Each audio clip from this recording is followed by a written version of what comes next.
Hey everybody, this is TJR and I'm blending into my background today.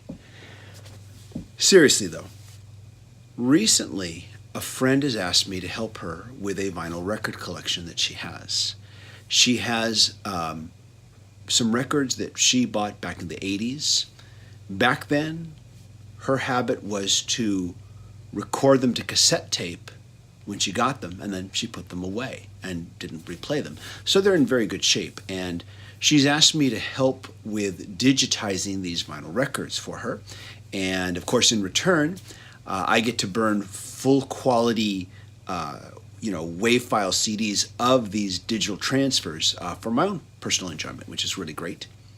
As I've begun this project of transferring these vinyl records over to digital, I have made some updates to my cleaning method. Now, once again, I do not own one of these vacuums. I don't own the spin disc washer. Eventually, someday, I think I will start using one of these systems. However, right now, the vinyl I own is mostly all brand new, or it's in very good shape, and it just needs to be maintained and kept clean. A lot of the records that I'm doing right now for this project are in a similar shape. They have not been played very much, maybe just once or twice, and that's it. However, there are a few that are quite dirty. And as I've been dealing with this, I began to realize that I could improve on my cleaning method. And I made a video about this some ways back about the old way I was doing it. Here is my updated version of how I'm cleaning vinyl records, and I thought I'd share this with you and get your feedback. Now, hopefully, the lighting here is good enough, and you can see this is a very dusty album. And this is a pressing of U2's War, Side 2. And this is one of the dustier records that I have been given to transfer over to USB here. So the first thing I'm going to do is I'm just going to take this cleaning brush here, and first I'm just going to do a quick little just run pass here like this, just to kind of loosen it from the grooves here, like this, and then just give it a quick little wipe off that way there. Maybe I'll do it again. This one's particularly dirty. There we go. Now I'm going to stop the record. Make sure, of course, that your needle is locked down when you're doing this. You don't want to accidentally bump into the needle arm, the tone arm, and knock it loose.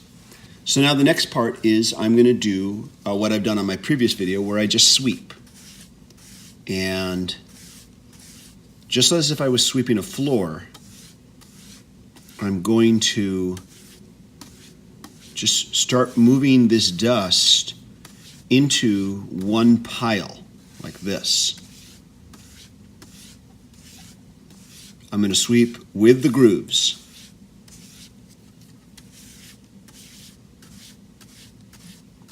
And you can see that little pile of dust there. Dust and dirt. Most of the albums that I have been dealing with on this project have not been this dusty or this dirty. They've been relatively clean, but I still have to do this. I still pick up the dust, but this one is particularly dusty and dirty, so I thought it would be a good one to use for this demonstration. So there we go. We've got two little piles of dust and dirt that I have made here. And of course, if you have one of these vacuum machines, that's great. Use that. That's fantastic. By and large, I'm not dealing with really extremely dirty records. This is probably one of the dirtiest records I've dealt with in this whole project. And by and large, the records I'm dealing with are new, and I'm just maintaining them, or they're only lightly used. Now comes the next step. In my previous video, at this point, I took the RCA disc cleaner, put some fluid on the disc cleaner, and just wiped away the dust with that. I would do an upward motion to kind of lift it up off the record. But since then, I've decided to do something different. I've got one of these air duster cans. As you've seen these at electronic stores. You use these to help clean dust out of your computers and such. So what I'm doing is, first of all, I'm pointing the dust line away number one, across this way. I'm taking the air cleaner and I'm going to just lightly give it a few little squirts here. And I'm going to shoot the air from the inside out. You know, the plan, I'm trying to get the dust off the record. Too many cleaning methods I've seen, even the disc washer, even the use of one of these brushes here, just seems to move the dirt. It doesn't really seem to take it off as far as I can tell. And so now here's the second one. I'm going to spray this one too. Now, I sprayed a little much there by mistake. I do think you need to really control your burst because sometimes this air comes out really cold, really, really cold and icy cold. I would assume that's probably not the best thing in the world for your records. I didn't give it too much of a burst there, but if you went full blast, you know, just huge giant blast, that would be a lot of ice cold on your record, and that could, make it brittle, in my opinion. But what I'm getting at is that's what I think you want to avoid. Now, do I do this every single time that I want to listen to a record? No. The most I might do is just a quick little cursory cleaning like the one I'm about to do now. And this would be my last step. After I've done this cleaning here, I will do this one more time. Wipe like that.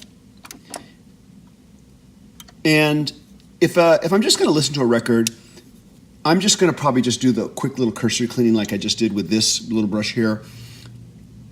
I'm doing this because I'm preparing it for a USB transfer. So I'm trying to get it as clean as I can for a USB transfer. Now, every once in a while, I might find a particular speck or a piece of debris that just won't come off, no matter how much I sweep it. It's usually a fairly noticeable little speck, and it just won't get removed. So that is when I do use the RCA disc washer, as you see here. And I will, more often than not, I'll take the fluid that you get with that, and I'll apply it to the spot. Now, I don't see one on this particular vinyl record, so I'm not going to do that here. But I'll just go right above that little spot where it is, and I'll just apply it and let a drop fall on it and let it sit for a moment. Then I will take the disc washer brush and I will give it a little light motion like that. By the way, the last time I made one of these videos, I was apparently holding this wrong. I was holding it the opposite, doing it the opposite direction, and I was notified that by some of the viewers.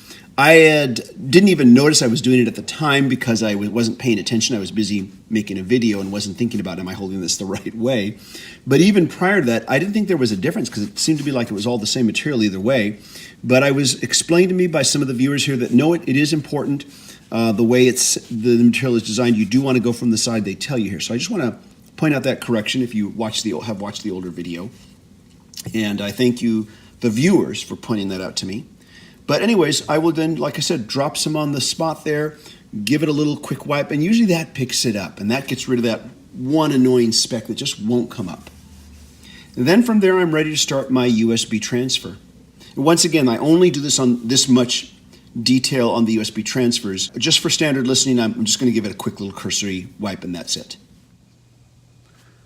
So there you go. There's my updated method. What do you think? I'm curious to check out your feedback.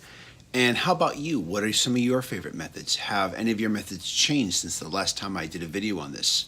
Once again, share with me your thoughts. As always, thank you so much for watching. If you haven't subscribed yet, please do so. And we'll see you next time. Bye.